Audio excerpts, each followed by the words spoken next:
Amigos, bienvenidos de nuevo al programa. Colombia está sumida de nuevo en una ola de violencia similar a la que sufrió en carne propia en los años 80 y en los años 90 y que ya parecía superada.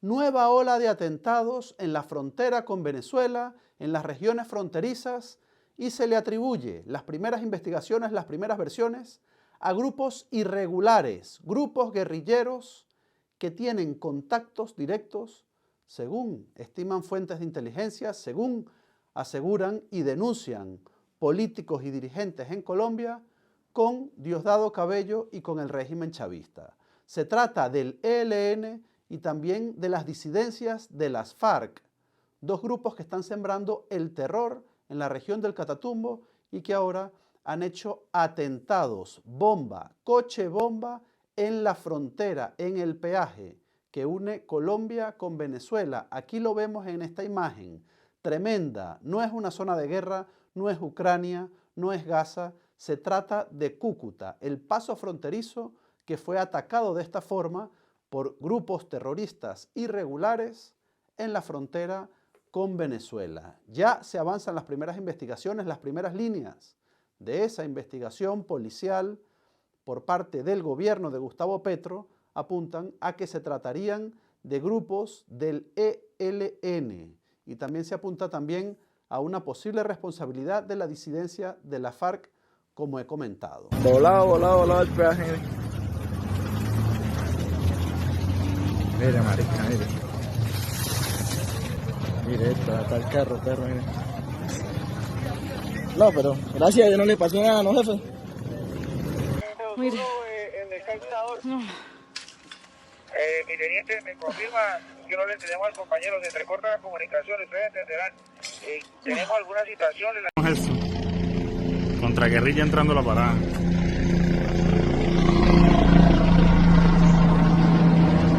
En la frontera, afortunadamente, no hay que lamentar víctimas mortales, pero sí hay 6 heridos. Anoche las primeras versiones apuntaban que hubo un ataque con drones explosivos en la cárcel, en el centro de reclusión de Popayán. Finalmente fue descartada la presencia de drones, pero sí estuvo afectada esa cárcel, ese centro de detención al que los grupos irregulares intentaron ingresar, se supone, para rescatar allí algunos prisioneros, algunos encarcelados relacionados con estos grupos guerrilleros. Otro ataque también se vivió en un hospital de campaña en la zona del Plateado. Las autoridades colombianas están ofreciendo nada menos que 300 millones de dólares para toda la información que conduzca a los responsables de estos atentados y también a estos grupos que están encabezados por 4 guerrilleros, entre ellos Nicolás Rodríguez Bautista. Terrible la escalada de violencia que ya se vive desde el segundo semestre del año pasado.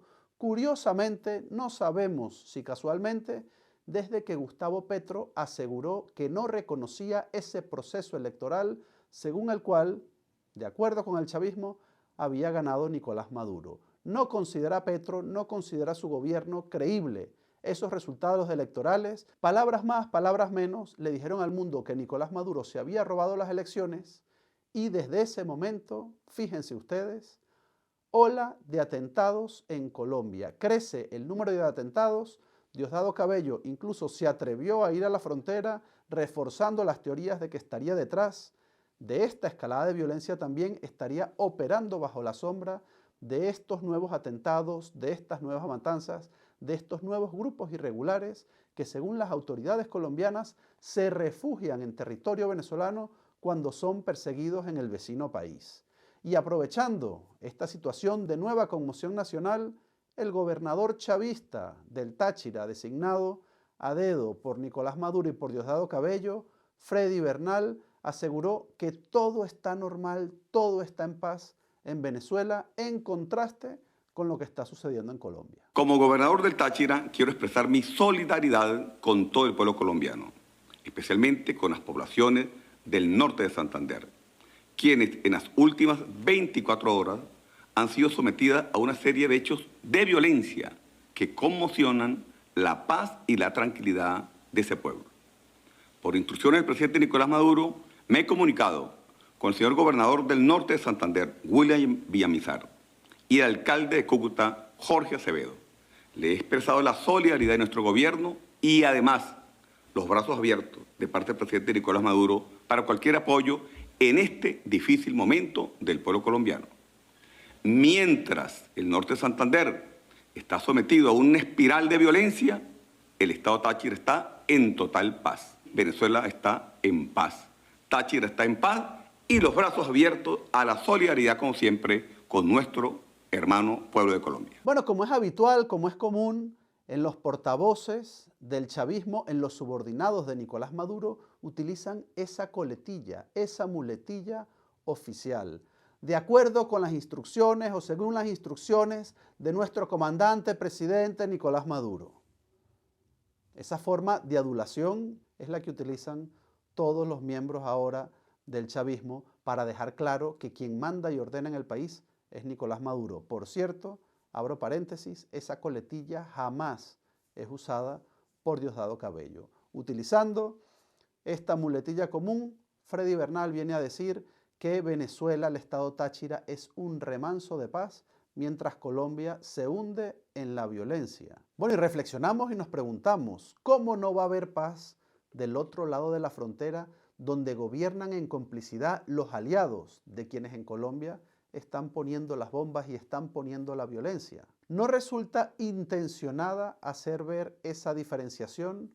Un país en paz y un país en guerra. Y esto, repito, le sucede a Gustavo Petro desde que se ha alejado, desde que ha marcado distancias con Nicolás Maduro, a quien prácticamente ha tildado de ser un ladrón de elecciones. Un destino similar el que vivió el expresidente argentino Alberto Fernández después de dar esas polémicas y controversiales declaraciones en una radio en Argentina antes de las elecciones del 28 de julio, en las que advertía prácticamente a Nicolás Maduro que si perdía las elecciones se tenía que ir. Pues yo lo que quiero es que haya una elección transparente. Lo que Venezuela necesita es recuperar su convivencia democrática y dejar hacer que los que están deambulando por el mundo, pues se fueron de su país por la causa que fuere, ¿Y vos puedan volver. ¿Hay alguna chance de que Maduro acepte una derrota? Mirá, si es derrotado, lo que tiene que hacer es aceptar. Como dijo Lula, el que gana, gana y el que pierde, pierde. Punto, se terminó. Así es la democracia. Yo no voy a legalizar a nadie. Después de estas declaraciones, con algún demonio y no menor tuvo que batallar Alberto Fernández en Argentina, porque se destapó el caso de los presuntos, supuestos maltratos a su mujer o a su exmujer. Desde que Alberto Fernández dijo que Nicolás Maduro tenía que irse si perdía las elecciones, algo que es evidente y es lógico, pues ya dejó de ser automáticamente amigo del chavismo, y Diosdado Cabello se refería a él de esta forma. ¿De por qué está Milei en Argentina? Por la tibieza de Alberto Fernández. Por la tibieza traicionaron, sí traicionaron. Ellos sí traicionaron el legado de Kirchner, el legado de Perón. Ellos traicionaron al pueblo, a su propio pueblo. Pero ¿saben cuál es el fondo? Porque aquí en Venezuela este proyecto se ha mantenido. Y ellos han pasado por gobiernos en sus países y han terminado entregándole el gobierno a la extrema derecha. ¿Y qué sucedió cuando Gabriel Boric, el presidente de la izquierda chilena, comenzó a cuestionar todos esos crímenes, toda esa persecución, toda esa dictadura que se vive bajo la sombra de Nicolás Maduro y de Diosdado Cabello? Se disparó la delincuencia en Chile y comenzó a operar el Tren de Aragua, que según múltiples organismos policiales, múltiples organismos de inteligencia de distintos países, están vinculados, están relacionados y tal vez están comandados y dirigidos desde el propio Palacio Presidencial de Venezuela o de un estudio de televisión en el canal del Estado. Desde entonces los ataques a Boric han sido constantes y se ha atrevido el chavismo a cometer crímenes, según la Fiscalía de Chile, en territorio chileno. Crímenes y terror para todos aquellos gobiernos que se enfrentan a Nicolás Maduro. Crímenes y terror en todos esos países que dejan de ser amigos, aliados o que comienzan a presionar a Nicolás Maduro. Llamado de atención a todos los gobiernos y también para Donald Trump, que parece que ha dejado de negociar, al menos por los momentos, la deportación de venezolanos desde Estados Unidos directamente a Caracas. Ahora prefiere que hagan escala en Honduras, porque allí ha enviado un nuevo avión de deportados venezolanos. A través de Honduras pasarán esos deportados, ya ofreció ese gobierno, también amigo del chavismo, su colaboración para llevar a esos nuevos deportados a Caracas. Bueno, y ayer conocíamos cómo va empeorando la situación de ese equipo cercano de María Corina Machado, de esos hombres, de esas mujeres valientes que están arropando, que son el equipo, el sustento, la columna de María Corina Machado y que están siendo sometidos al peor de los asedios. Se han quedado sin agua, se han quedado sin electricidad, se están quedando sin comida, completa guerra psicológica a las que le aplica el SEBIN, el DGCIM, todos los organismos de seguridad del chavismo, todos los mecanismos de represión y ni siquiera el cuerpo diplomático de Brasil ni ningún otro cuerpo diplomático se ha preocupado por la situación de estos auténticos rehenes, presos dentro de una embajada que están siendo asediados para que salgan y para que sean apresados, por supuesto, por Diosdado Cabello. Y ante esta situación dramática, ante esta situación de emergencia, ¿qué ha dicho la vicepresidencia de este gobierno usurpador, Delcy Rodríguez? Pues ha hecho mofa, burla, a la cual están habituados estos jerarcas del terror. Esa que se la da de muy valiente, que pide sanciones contra Venezuela, ustedes no la ven por ahí. Esos que se la pasan chillando, que no tengo una central eléctrica o lo que fuere, y lo que ellos le han hecho al sistema eléctrico contra el pueblo venezolano. El derecho a la patria es un derecho que tenemos los pueblos, basado en nuestras raíces históricas, a garantizar el futuro de ese país. El derecho a la ciudad, el derecho al agua, el derecho a la salud mental, muy afectada, primero por la pandemia y luego por el imperialismo tecnológico. Bueno, en España se ha destapado un nuevo escándalo de uno de los más cercanos asesores de Nicolás Maduro, Juan Carlos Monedero, el hombre que cobró de Venezuela a través de una empresa ficticia, el hombre que fue asesor económico y asesor político de Nicolás Maduro, que sigue siendo propagandista abiertamente del chavismo y que bailaba así, de esta forma, en la última campaña de Maduro, está siendo señalado, está siendo acusado por varias mujeres en España por ser un acosador sexual. Segundo escándalo de acoso sexual en el partido Podemos, en el partido que surgió bajo la sombra y bajo la financiación del chavismo y que ahora sí está viendo la muerte política de varios de sus dirigentes. El primero, Íñigo Errejón, que también viajó a Caracas para participar en seminarios, para participar en actividades del chavismo, y ahora su propagandista más evidente. Ha pasado de bailar en las tarimas de Nicolás Maduro a tratar así a los periodistas que le preguntan por estas denuncias de acoso. Queremos hacerle alguna pregunta porque hemos visto que le han denunciado por violencia sexual. Oye. Esa es su forma de responder a denuncias por violencia sexual, utilizando la violencia. Señor Monedero, usted que confundó... No me tire el micrófono. ¿Sea respetuoso? No, para. Pero usted que confundó un partido feminista, ¿qué le parece que le denuncien por violencia sexual varias mujeres? Como feminista, señor Monedero, ¿no le parece grave? Es que lo han dicho exdiputadas de Podemos, por ejemplo, en el Parlamento Europeo, señor Monedero. Y ustedes que decían que a las mujeres hay que creerlas siempre, a las que le han denunciado por violencia sexual también. Es simplemente un tema de actualidad, creo que podemos... Al rey emérito. ¿Al rey emérito? ¿Por qué? Sí, porque es el que está financia denunciado las cosas. Por violencia sexual. ¿Es usted o el rey emérito? No estoy denunciado por violencia sexual. Sí, por ejemplo, el propio Podemos dijo... Oye, Juan Carlos. Pero Juan Carlos, de verdad, ¿a ti te parece normal actuar con tanta violencia? En serio, lo ha dicho Sergio Gregory, expresentador del canal de Pablo Iglesias. ¿Qué opinas? Dicen que eres un guarro y un baboso. ¿Qué opinas? Del baile a la furia, de la tarima a la violencia que queda registrada ante las cámaras de un Juan Carlos Monedero que definitivamente perdió todo norte, definitivamente perdió todos los estribos y dentro de su propio partido ya está siendo cancelado. El importante diario de izquierda en España, Público, ha cancelado la colaboración, ha dicho que no quiere que escriba más para este periódico. Ha sido un medio que lo ha apoyado no solo con sus textos, sino también con sus programas en video. Lo ha cancelado después de estas denuncias de mujeres también en el sector universitario y la propia Universidad Complutense, donde Juan Carlos Monedero es viejo profesor, están investigando estas denuncias de acoso sexual.